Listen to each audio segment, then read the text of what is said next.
Hai, Assalamualaikum warahmatullahi wabarakatuh. Perkenalkan, saya Cahya Syafitri Eka Januarina Ningsih, mahasiswa Ilmu Komunikasi Universitas Muhammadiyah Yogyakarta, beserta mata kuliah Government and Public Affairs tahun 2022. Pada video ini, saya akan menjelaskan tentang komunikasi publik pemerintah, kemudian pengelolaan media pemerintah, dan media relation pemerintah. Yang pertama, komunikasi publik pemerintah. Kebijakan yang ada terkait dengan tugas-tugas komunikasi publik pemerintah tertuang pada Inpres atau Instruksi Presiden Nomor 9 Tahun 2015 terkait dengan pengelolaan komunikasi publik.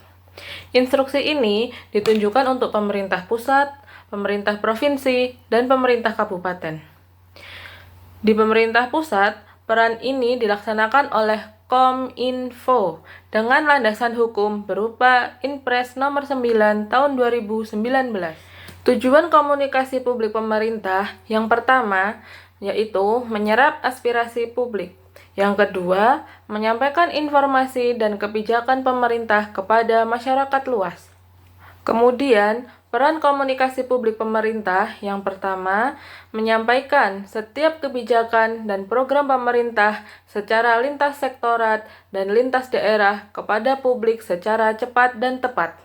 Yang kedua, menyebarluaskan kepada publik narasi tunggal dan data pendukung lainnya tentang kebijakan dan program pemerintah. Yang ketiga, menyampaikan informasi melalui berbagai saluran komunikasi kepada masyarakat secara tepat, cepat, objektif, berkualitas baik, berwawasan nasional, dan mudah dimengerti terkait dengan kebijakan dan program pemerintah. Seperti yang telah disebutkan di awal tadi, Kominfo merupakan lembaga yang mengelola komunikasi publik pemerintah di tingkat pusat. Kementerian Kominfo dipimpin oleh seorang Menteri Komunikasi dan Informatika atau yang biasa disingkat dengan Menkominfo. Tugas-tugas dari Kominfo yang pertama, mengkoordinasi perencanaan, penyiapan, dan pelaksanaan komunikasi publik terkait dengan kebijakan dan program pemerintah. Yang kedua, melakukan kajian terhadap data dan informasi yang disampaikan kementerian dan lembaga pemerintah non-kementerian. Yang ketiga, menyelenggarakan urusan pemerintah di bidang komunikasi dan informatika untuk membantu Presiden dalam menyelenggarakan pemerintahan negara. Kemudian, terdapat 4 pilar komunikasi publik. Yang pertama, pemerintah memiliki kewajiban untuk menyampaikan keadaan atau situasi yang terjadi dan memberikan himbauan kepada masyarakat untuk tetap tenang agar tidak tercipta suasana panik bagi masyarakat. Yang kedua, perlunya melakukan koordinasi dengan instansi terkait agar tidak sampai terjadi kesalahan pesan yang disampaikan kepada masyarakat. Yang ketiga, harus memberikan akses kepada media, karena media merupakan mitra dan pesan yang disampaikan kepada media harus jelas.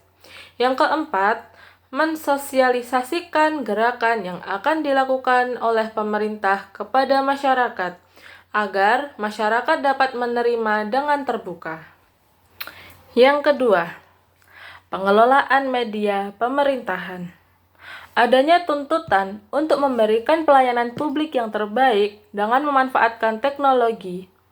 Electronic Public Relation atau EPR adalah inisiatif public relation yang menggunakan media internet sebagai sarana publisitasnya. Di dalam implementasinya, terdapat 3 bentuk diseminasi informal yang digunakan oleh pemerintah, yaitu above the line. Merupakan diseminasi melalui media mainstream, radio, TV, dan media cetak. Yang kedua, through the line adalah diseminasi melalui media online dan media sosial berupa WhatsApp, Facebook, Twitter, YouTube, Instagram, dan lain-lain. Yang ketiga, below the line merupakan diseminasi melalui media tatap muka, media luar ruangan, pertunjukan rakyat, seminar, dan lain-lain. Dalam bermedia sosial, kita juga memerlukan etika. Seperti yang tertuang pada Kementerian Pendayagunaan Aparatur Negara dan Reformasi Birokrasi telah mengeluarkan pedoman penggunaan media sosial yang tertuang dalam Peraturan Menteri Pendayagunaan Aparatur Negara dan Reformasi Birokrasi Republik Indonesia Nomor 83 Tahun 2012 tentang pedoman pemanfaatan media sosial instansi pemerintah. Adapun bentuk etikanya berupa: pertama, menjunjung tinggi kehormatan instansi pemerintah. Kedua, memiliki keahlian, kompetensi, objektivitas, kejujuran, dan integrasi. Ketiga, menjaga rahasia negara dan melaksanakan sumpah jabatan. Keempat, menegakkan etika yang berlaku agar tercipta citra dan reputasi instansi pemerintah. Yang kelima, menghormati kode etik pegawai negeri. Yang keenam, menyampaikan dan menerima informasi publik yang benar, tepat, dan akurat. Ketujuh, menghargai, menghormati, dan membina solidaritas serta nama baik instansi dan perorangan. Kedelapan, melaksanakan keterbukaan informasi publik sesuai ketentuan peraturan perundang-undangan. Kemudian, humas pemerintahan. Humas atau yang biasa disebut dengan hubungan masyarakat menjadi jembatan antara rakyat dengan pemerintah atau instansi. Tugas humas ialah memberitahu atau mensosialisasikan tentang kebijakan atau program resmi pemerintahan. Humas juga bertugas menyusun dasar-dasar untuk memberikan nasihat kepada pejabat tentang kebutuhan masyarakat. Dan komunikasi menjadi alat penting dalam menjalankan aktivitas humas pemerintahan.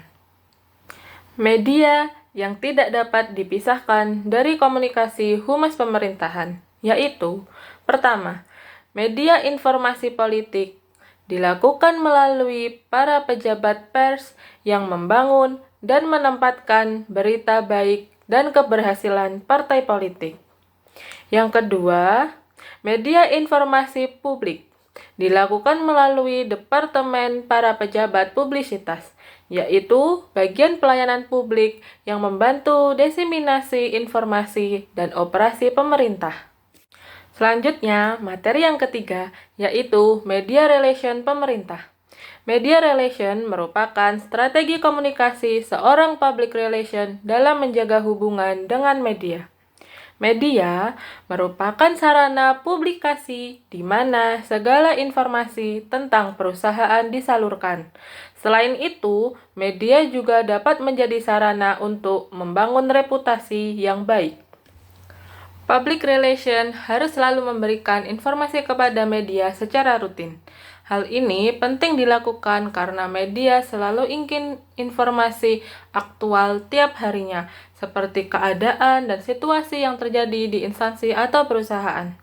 Public relation harus memikirkan berita yang dimuat, seperti siapa audiens, relevansi berita, durasi penyampaian, keakuratan berita, dan siapa penyampai berita, agar mudah diterima oleh publik.